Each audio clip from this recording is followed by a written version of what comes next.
I guess what have sort of allowed that game just to get away from you at the end?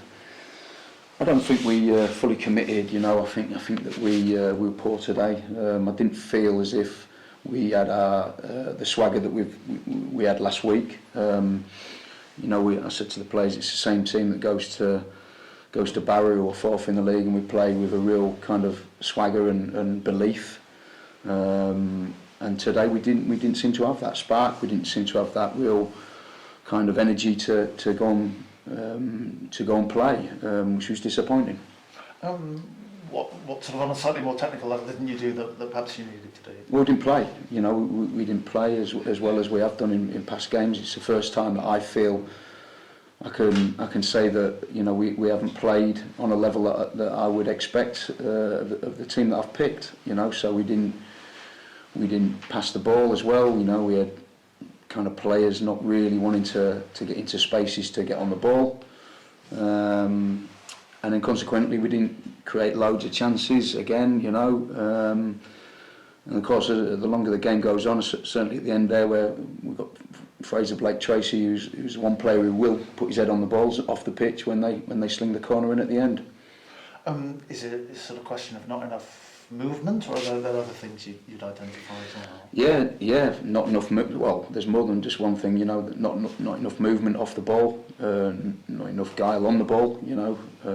Not enough aggression to get on the ball. There was one action there where Ben Gladwin drove through the middle of the pitch with the ball. Must have ran 50 yards, but I never really saw anybody running past him to try and create a space for them to get on it or to open something else up for somebody else. I want to see players really driving, not just with the ball but off the ball as well. Didn't really see it today.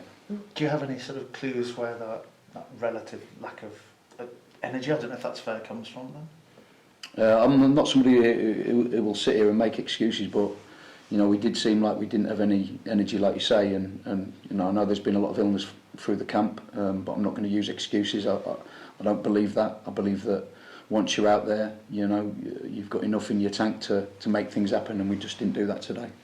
Was it very much a case of wanting to stick with the side that played at Barrow, were other players in a position to start? Well, yeah, I believe that they did really well last week. We looked a good side certainly in the first half, and I know we grounded it out in the second half, and I felt it was the right thing to do coming into this game. You're sort of halfway through the season, you've got 35 points. If we kind of extrapolate that to 70 points, that's very much sort of borderline, might get you into the playoffs, but doesn't always. So does that concern you that the top 7 is looking a bit marginal on the form you've shown in the first half of the season? No, because all we've got to do is make sure we have a better second half of the season, and hopefully that'll see us over the line and get us into them playoffs. I think we've got more than enough in our tank to do that. I think we've dropped a lot of points in this first half, and I believe in the squad that we've got. Obviously, finding goals has been difficult. Are you happy with the number of chances, quality of chances? I guess Walsall put in a significant number of blocks. Yeah, of course. I mean, we're trying as hard as we can to create as much as we can. We put a lot of balls in the box again, like you say. Certainly towards the end there was a lot of blocks going in, but we've got to be better, in the 90 minutes than we was. Do you feel it needs sort of significant moves in January or moves in January to shake it up a bit after that and after where you were? I don't think it needs significant changes, but I think there does need to be some additions for sure. Speaking of which, Charlie Austin was here, we understand, he's been seen, so is there any sort of further developments on him potentially arriving? Well, yeah, we'll have to wait and see. Obviously, it's still quite early yet, we're still a week away from that window, so let's just see what happens. Are you slightly baffled by the performance, is that fair? Yes, I think that would be fair to say, because I didn't see it coming. I believe in my group of players, and I believe in the way that we've played. Even when we've dropped points, I still believe in the way that we've played, but I didn't see that today. So yeah, baffled would be a good way of putting it. Did you sort of deal with the physical challenge of Walsall sufficiently, do you think? Well, they scored off 2 set pieces, so that would probably suggest not. The first one, didn't think that we headed the first ball out the box well enough. We didn't deal with the second phase of that.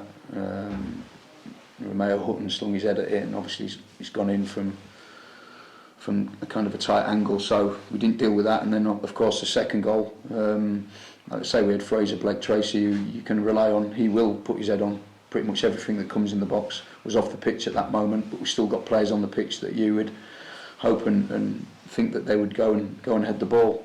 And we didn't do it properly, you know, and they've scored as a consequence. Northampton are obviously known for sort of set-piece strength. How much are you going to have to bang that drum between now and Thursday? Well, yeah, of course. You know, we'll be in tomorrow, and we'll be working straight away on things, and then we'll be working again the next day. So, hopefully, you know, come kick-off time at Northampton, we'll be ready to go again.